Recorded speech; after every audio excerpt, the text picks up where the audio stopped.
आज की कहानी हर्षा और अमित से जुड़ी है। ये एक ऐसी कहानी है जिसमें आपको पता चल जाएगा कि शिव भक्ति क्या होती है। अमित हमेशा अपनी वाइफ को ये कहते थकते नहीं थे कि शिव भक्ति किया करो, ईश्वर पर विश्वास करो, चमत्कार 100% होंगे। और हर्षा मजाक बनाकर ये बोलती थी कि आज की डेट में किसी के पास किसी के लिए वक्त नहीं, पर तुम ईश्वर के लिए भी वक्त निकाल लिया करते हो। तुम्हारे को क्या जरूरत है कि रोज सुबह जाकर शिवलिंग पर जल चढ़ाना है और ईश्वर में आस्था रखनी है। तो अमित ये कहता था कि मेरे जीवन में जो भी सुख है वो महादेव की वजह से ही है। मेरी अच्छी जगह शादी हुई, अच्छी जगह व्यापार है, मैंने अच्छी जगह नौकरी करके अपना व्यापार बनाया, बच्चे अच्छे स्कूल में पढ़ रहे हैं, माता पिता साथ रहते हैं, छोटे भाई को मैं सेटल कर चुका हूं। इससे ज्यादा मुझे क्या चाहिए।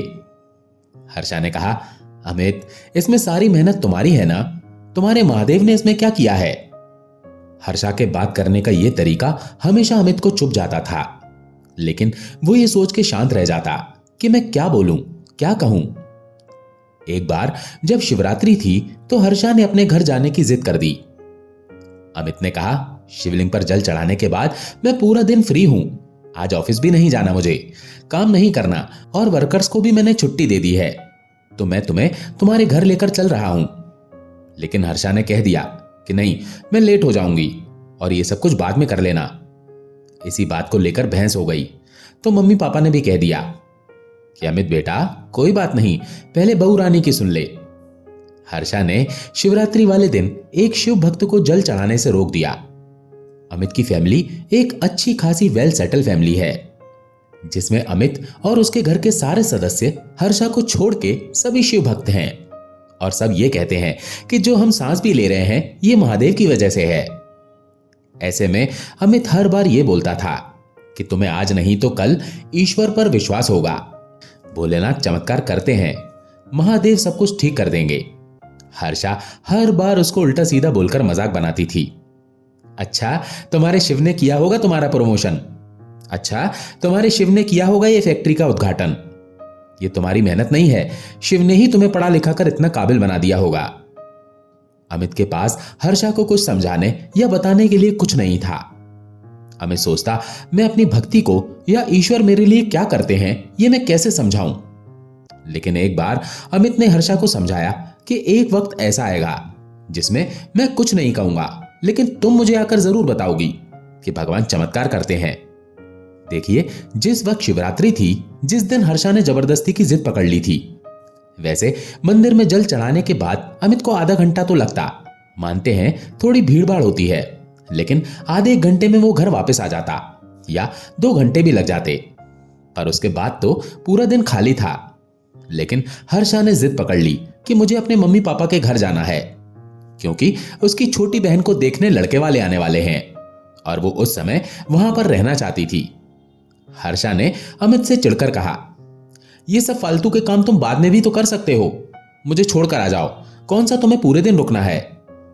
शिवलिंग पर जल चढ़ाना हर्षा को फालतू का काम लग रहा था।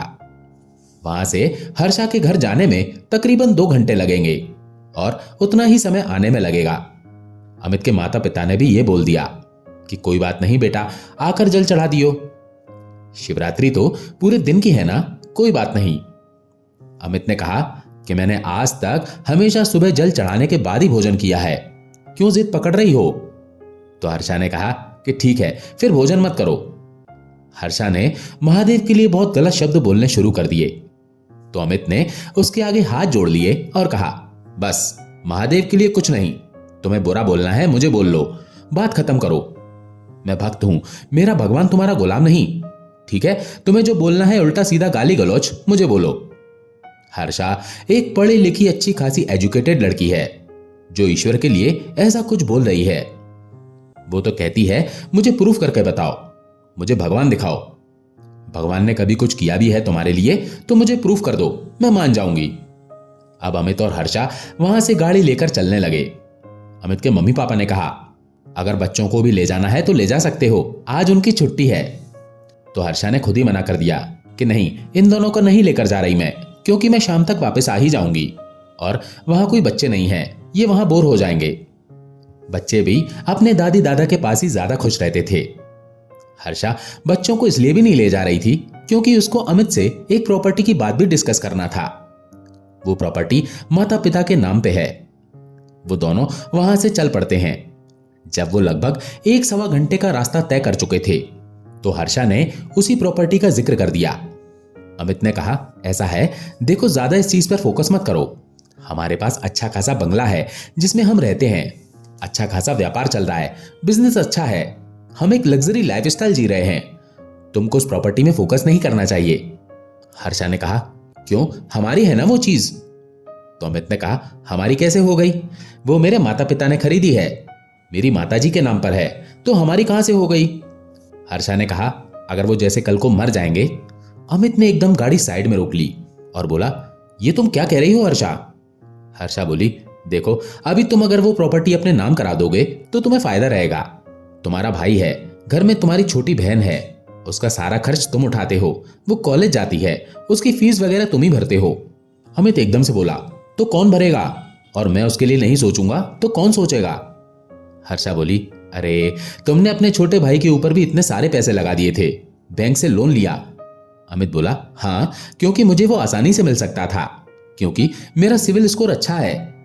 देखो वर्षा, तुम इन सब चीजों में क्यों पड़ रही हो? तभी हर्षा बोली, देखो ऐसा है, मैंने तुम्हें सीधे तरीके से कहा है कि वो जो संपत्ति है अपने नाम कर लो, फिर तुम्हें जिसको जितना जितना थोड़ा थोड़ा देना है वो दे दो, और मैं मना थोड़ी ना कर रही हूं। तो अमित ने कहा, एक काम करता हूं ना, मैं वो सारी प्रॉपर्टी मम्मी पापा से कहकर अपनी बहन के नाम पर करवा लेता हूं, और बहना का जितना मन होगा अपने दोनों बड़े भाइयों को दे देगी। हर्षा ने कहा, नहीं, उसका क्या मतलब है, वो तो शादी करके दूसरे घर चली जाएगी। तो अमित ने कहा, हाँ, अगर दूसरे घर में उसे कभी समस्या हुई तो पैसों से मजबूत तो रहेगी, किसी के आगे उसे हाथ तो नहीं फैलाना पड़ेगा।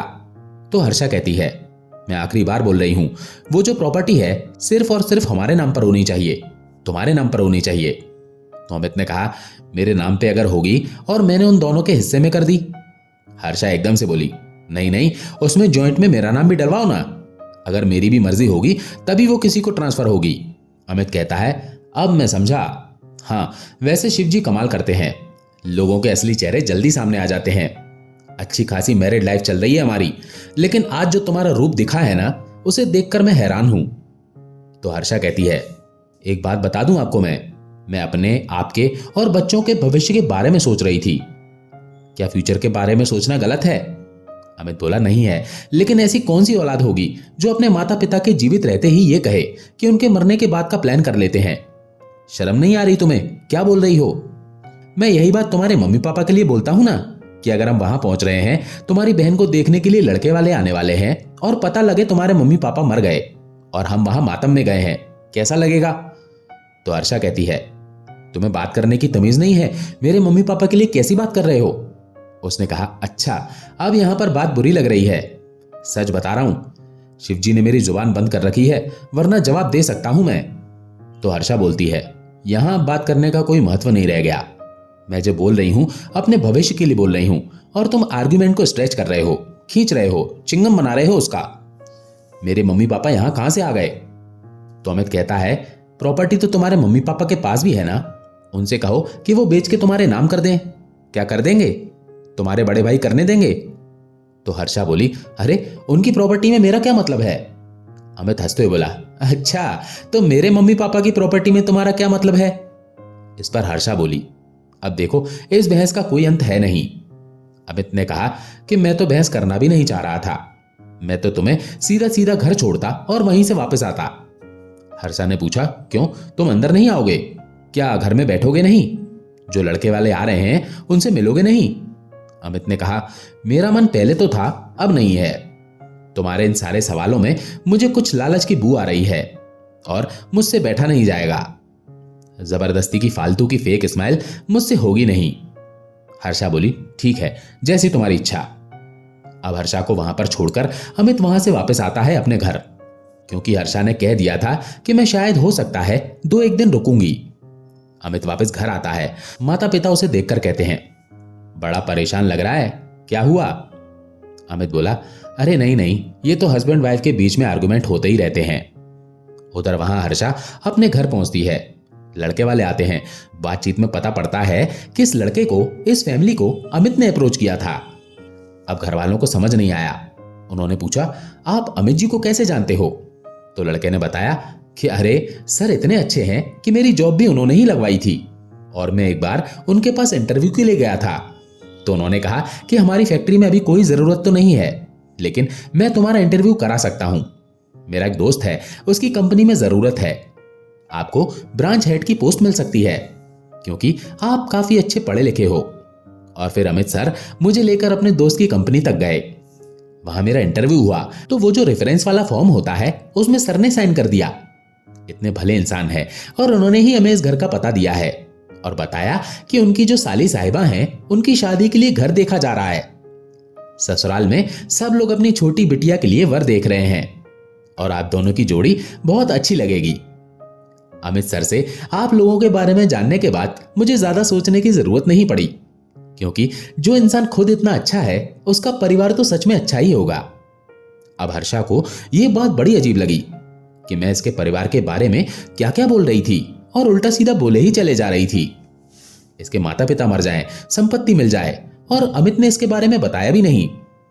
हर्षा ने लड़के से पूछा, अमित जी से आप कब मिले थे? उन्होंने कहा 2 साल हो गया। हर्षा सोच में पड़ गई। 2 साल में अमित ने इस बात का जिक्र तक नहीं करा कि मैंने किसी की मदद की। दोस्तों, शिव जी के सच्चे भक्त ऐसे ही होते हैं। वो किसी के लिए कुछ अच्छा कर जाएंगे तो किसी दूसरे को बताते तक नहीं, ज्यादा जाहिर नहीं करते। हर्षा को अब अपने ऊपर शर्म आने लग गई। वो सोचने लगी, मुझे तो यह लग रहा था कि मेरी बहन के लिए मम्मी पापा ने कोई लड़का देखा है, पर यह सारी प्लानिंग तो अमित की थी। काफी बातचीत के बाद रिश्ता तय हुआ।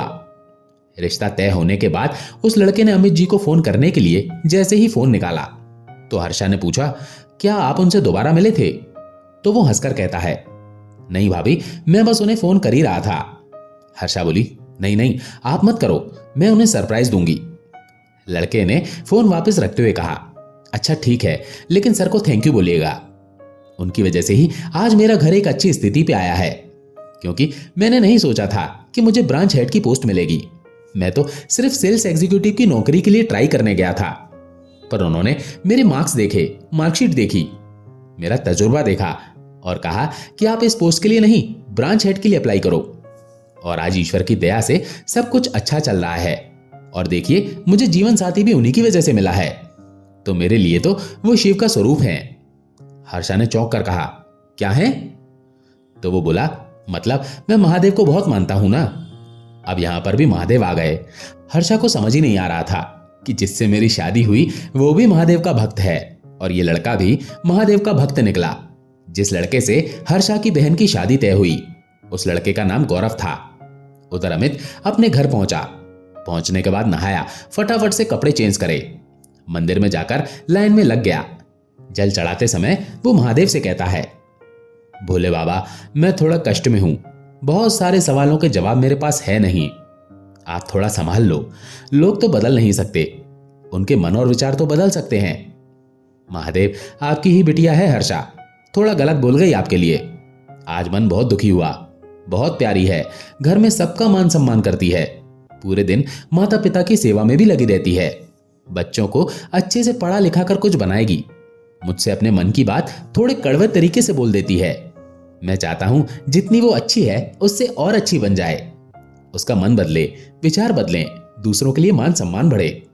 शिवजी से इस तरह बातें करने के बाद अमित वहां से वापस आ गया। घर पहुंचा तो अमित के पास हर्षा का फोन आता है। हर्षा बोली, हेलो, आप आ रहे हो क्या मुझे लेने? तो अमित ने कहा, तुम तो बता रही थी कि तुम रुकोगी। हर्षा ने कहा, नहीं नहीं, मुझे आपसे मिलना है, मुझे जरूरी बात करनी है। अमित ने पूछा, अच्छा वो जो लड़के वाले आए थे क्या हुआ? हर्षा ने बताया, हाँ वो सब कुछ अच्छा हुआ है, उन्होंने हाँ कर दिया है और दोनों को एक दूसरे बहुत पसंद आए हैं। अमित ने उत्साह के साथ कहा, अरे वाह, कॉन्ग्रेचुलेशंस, और मम्मी पापा को भी बधाई देना, अपनी बहना को भी बहुत सारी बधाई देना। हर्षा ने कहा, अब तुम मुझे लेने आ जाओ। अमित ने कहा, अभी शाम हो रही है, मैं आऊंगा तब तक रात हो जाएगी। तो हर्षा ने कहा, हाँ कोई बात नहीं, मुझे बस अब घर पे आना है। अब हर्षा थोड़ी जिद्दी तो थी ही। अमित ने कहा, ठीक है, तुम थोड़ा वेट करो, मैं आता हूं। अब अमित वापस गया, हर्षा को गाड़ी में लिया, सबसे मान सम्मान के साथ विदाई ली और सबको बधाई दी। सबके लिए मिठाई, लड्डू, पेड़े जो लेने थे वो लेकर गया और हर्षा को लेकर ये वापस लौट रहा था। अब हर्षा और अमित जब बीच हाईवे पे आए तो हर्षा ने कहा, 1 मिनट गाड़ी रोकिए, मुझे आपसे एक बात पूछनी है। अमित ने कहा, हाँ हाँ बताओ क्या बात है। तो हर्षा बोली, देखो सबसे पहले तुम किसी की हेल्प करते हो तो दूसरे को बताओ तो सही, कम से कम मुझे तो बताओ। अमित ने हैरानी से कहा, मैं किसी की हेल्प करता हूं तो तुम्हें बताऊं? मैं समझा ही नहीं। तो हर्षा बोली, तुमने किसी की नौकरी लगवाई थी, उसे अपनी गाड़ी में ले जाकर अपने दोस्त के पास गए थे, उसी को तो तुमने हमारे घर का पता दिया था, उसी से शादी तय हुई है। तो अमित बोला, हाँ मुझे उसका मैसेज आ गया था। हर्षा बोली, अच्छा मैंने मना किया था, उसने तब भी तुम्हें मैसेज कर दिया। देखो तुम अगर अच्छे इंसान हो तो 10 लोगों को बताते क्यों नहीं हो? अमित ने कहा, ये तुम मेरी तारीफ कर रही हो, गुस्सा कर रही हो या मुझे डांट रही हो, क्या कर रही हो? हर्षा ने कहा, अरे मैं तुमसे बहुत प्यार करती हूं, पहली बात तो ये है, दूसरी बात मैं सबके भविष्य के बारे में बोल रही थी, लेकिन मैं बहुत बड़ी मूर्ख थी जो अपने मम्मी पापा के लिए ये बोल गई कि वो मर जाएं और उनकी संपत्ति मुझे मिल जाए। अमित ने कहा, तुम थोड़ी परेशान हो, अपना मन थोड़ा शांत करो, कोई बात नहीं, सब ठीक हो जाएगा। हर्षा ने उदासी भरी आवाज में कहा, नहीं देखो मैं कितनी बड़ी मूर्ख हूं, जो शिव की पूजा कर रहा है, शिव भक्ति कर रहा है, उसे कहती हूं कि शिवलिंग पर जल नहीं चढ़ेगा, पहले मुझे मेरे घर लेकर चल। और तुम ये नहीं बता सकते कि तुमने सारी मदद की है। घर में प्रॉब्लम हुई थी, मुझे ये भी पता चला कोई वकील साहब आए थे, मेरे भाई के साथ कोई केस हुआ था, उसमें तुमने अपने किसी वकील दोस्त को भेजा था, तुमने सारा मामला सॉर्ट करा दिया, मुझे बताने की जरूरत नहीं समझी, घर से पता पड़ रहा है मुझे। अमित ने मुस्कुरा कर कहा, अच्छा ठीक है, अब ये सब चलता रहता है, अब मेरी जान पहचान है तो मैंने मदद कर दी। मुझे मम्मी पापा का फोन आया था, उन्होंने बताया कि ये समस्या हो गई है, ज्यादा बड़ी बात नहीं थी, दुनियादारी में बहुत सारी बातें कभी कभी शेयर नहीं हो पाती हैं। हर्षा बोली, अरे जब तुम किसी की मदद करते हो तो बताओ तो सही सामने वाले को, तभी तो यकीन होगा कि हाँ तुम्हारे शिव तुम्हारे लिए कुछ करता है। अमित ने कहा, बार बार तुम शिव का नाम क्यों ले रही हो? मैंने सुबह भी कहा था कि जो कहना है मुझे कह दो, महादेव को बार बार नहीं बोलो। अमित ने कहा, मुझे समझ नहीं आ रहा कि तुम प्रसन्न हो, खुश हो, नाराज हो, गुस्सा हो, क्या हो, नहीं समझ आ रहा। घर चले, काफी रात हो रही है। हर्षा ने कहा, हाँ चलो, लेकिन थैंक यू, आपने इतनी मदद की है घर में, सभी के लिए थैंक यू। तो अमित ने कहा, तुम थैंक यू भी बोल रही हो और गुस्सा भी हो रही हो, ऐसा थैंक यू नहीं चाहिए मुझे। थोड़ा सा मस्ती मजाक करके अमित ने माहौल को हल्का सा लाइट किया, लेकिन हाईवे क्रॉस होने से पहले अमित ने एकदम से अपनी छाती पे हाथ लगाया और कहा, मुझे पेन हो रहा है। दर्द होना शुरू हो गया। हर्षा को गाड़ी चलानी नहीं आती थी। हर्षा भी घबरा गई। वो बोली, 1 मिनट आप गाड़ी साइड करिए, मैं पानी देती हूं। हर्षा ने बैग से पानी की बोतल निकाली, शीशे खोल दिए, एसी तेज कर दिया। फिर अमित से पूछा, अब कैसा लग रहा है आपको? अमित ने कहा, दर्द बढ़ता जा रहा है, मुझे समझ नहीं आ रहा, शायद ये अटैक है। हर्षा, अपना ख्याल रखना और परिवार का भी ध्यान रखना। अमित की ये बात सुनकर हर्षा घबरा कर बोली, ये सब कुछ कहने की जरूरत नहीं, मैं कुछ करती हूं। वो गाड़ी से बाहर उतरती है। बहुत सारे लोग निकल रहे थे, सामने हाईवे था, लेकिन कोई रुकने को तैयार नहीं था। हर्षा को समझ नहीं आ रहा था कि क्या करे। अमित तो बस छाती पे हाथ लगाए सीट पे लेट गया था। हर्षा बदहवासी कभी दाएं भाग रही थी, कभी बाएं भाग रही थी। बहुत सारे लोग निकले वहां से, लेकिन एक आदमी भी ऐसा नहीं था जो रुककर पूछ ले कि क्या परेशानी हो गई। तभी इनकी गाड़ी स्टार्ट होने की आवाज आई। उसने गाड़ी में झांक कर देखा तो एक आदमी ड्राइविंग सीट पर बैठा था। उसने इशारा किया, बिटिया बैठो फटाफट से। उस आदमी की उम्र लगभग 45 वर्ष थी। उसने सफेद कुर्ता पजामा पहन रखा था, माथे पे लंबा सा टीका था। जैसे ही हर्षा गाड़ी में बैठी तो उस आदमी ने गाड़ी भगानी शुरू कर दी और अमित के सिर पर हाथ फेरते हुए बोले, कुछ नहीं होगा, तुम परेशान मत हो। तुम्हारे मन में जो गलत विचार आ रहे हैं ना बेटा, कि घर परिवार संसार सब खत्म, ऐसा सोचना भी नहीं।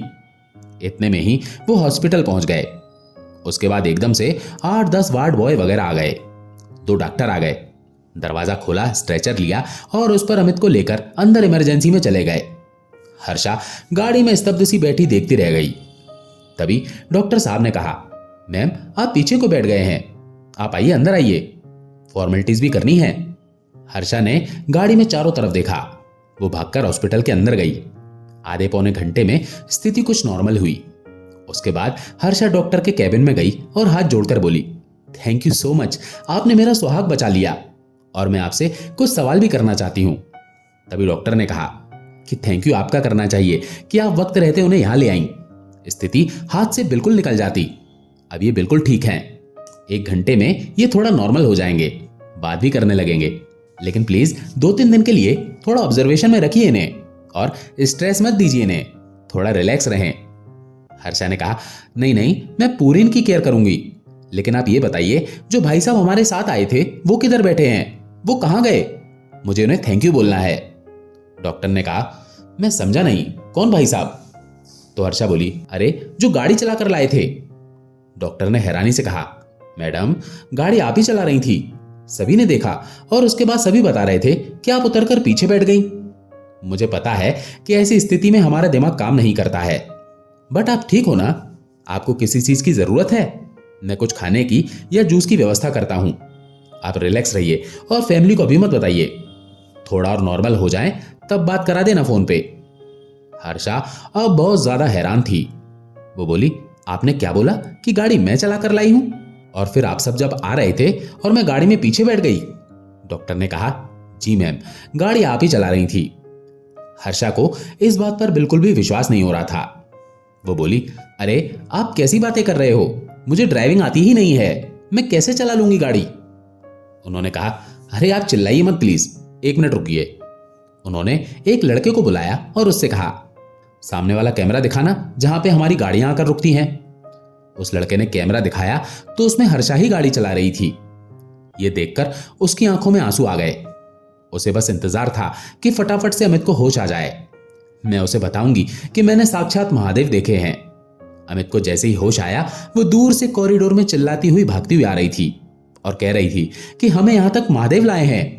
और अमित बस मुस्कुराते हुए बोल रहा था कि बस तेज नहीं बोलो।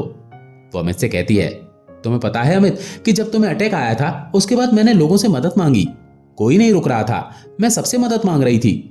तभी हमारी गाड़ी स्टार्ट हुई, ड्राइविंग सीट पर एक आदमी बैठा था, वो हमें यहां तक लेकर आया, लेकिन ये कह रहे हैं कि गाड़ी मैं चला रही थी। अमित ने कहा कि बस कुछ मत बोलो। ये बात हर्षा ने अस्पताल में पता नहीं कितने लोगों को बताई। हर्षा ने अमित के माता पिता को और अपने माता पिता को भी फोन करके बता दिया कि स्थिति ऐसी हुई थी। बाद में परिवार वाले सभी लोग आ गए थे, सब कुछ ठीक हो गया। अमित यहां से जब अपने घर आया, घर पे आते ही हर्षा सबसे पहले शिव मंदिर गई। वो महादेव को धन्यवाद करती है और माफी मांगती है कि भोलेनाथ, मुझसे बहुत बड़ी गलती हुई जो मैंने आप पर सवाल किया था। जिस तरीके से आपने मुझे समझाया, मेरे जैसों को समझाने का यही तरीका था। दोस्तों, आशा है ये कहानी आपको पसंद आई होगी। अगर पसंद आई हो तो वीडियो को लाइक करके कमेंट में ओम नमः शिवाय जरूर लिखें। चैनल पर अगर पहली बार आए हैं तो चैनल को सब्सक्राइब जरूर करें। ओम नमः शिवाय।